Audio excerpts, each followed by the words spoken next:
Mais ici, poursuivant dans ce que j'ai commencé à développer, il faut comprendre que le totem est donc un élément central, un élément rituelique et cultuel, au travers duquel je mobilise un certain Dieu. Quand, par exemple, vous direz, j'invoque le Dieu d'Abraham, d'Isaac et de Jacob, vous êtes en fait en train de mobiliser des éléments totémiques, car le nom est un totem.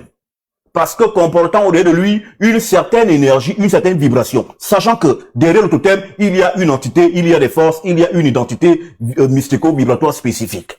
Quand donc quelqu'un dirait, le Dieu d'Abraham, cet individu est en train, en fait, ici de mobiliser l'entité totémique qu'on appellerait Abraham. L'entité totémique qu'on appellerait ici Isaac ou Jacob.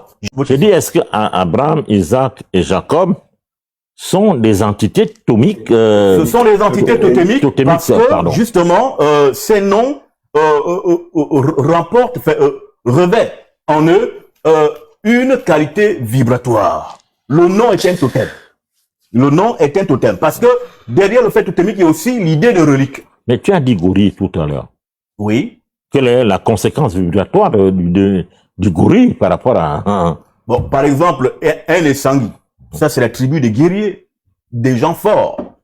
Et justement, nous avons certains rites chez nous qu'on appelle l'Ungi, par exemple. Mais il n'y a pas que c'est vous qui a l'Ungi. Non, je prends un exemple. Moi, je parle de ce que je connais. Chacun parlera de ce qu'il maîtrise. Nous avons donc ce rite qui est le rite des guerriers, par exemple. Mais c'est dire que on ne peut pas se rapprocher des fréquentations d'en haut si l'on n'est pas déjà identifié. Le totem nous permet de nous identifier. Prenons le cas de Yesaya Ongola, alias Jésus-Christ. L'individu avait des totems. Il était d'abord un lion, comme on dit, le lion de la tribu de Yaoundé, de Yehuda, de Juda. Et de l'autre côté, il est agneau. Donc, il est lion et agneau. Mais en plus de ces deux totems, il est également poisson. Et en plus du poisson, il est également serpent. Le Yesaya avait un totem serpent.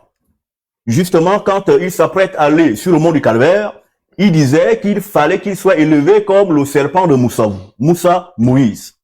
Parce que c'était des éléments totémiques, sachant que Moïse avait pour totem le serpent. D'accord? Et de même son frère Aaron avait pour totem le serpent. Donc voici ici des animaux totémiques au travers desquels les groupes tribaux de ce temps et d'aujourd'hui se reconnaissent. Donc, le totem nous identifie dans les fréquentations mystico-spirituelles. Parce qu'il est impératif que vous soyez identifié quand vous vous rapprochez du monde mystique. Votre totem est votre habit de noces mystique. Donc, on veut vous reconnaître. Vous êtes venu chercher quoi ici? Qu'est-ce qui vous identifie? Qui êtes-vous?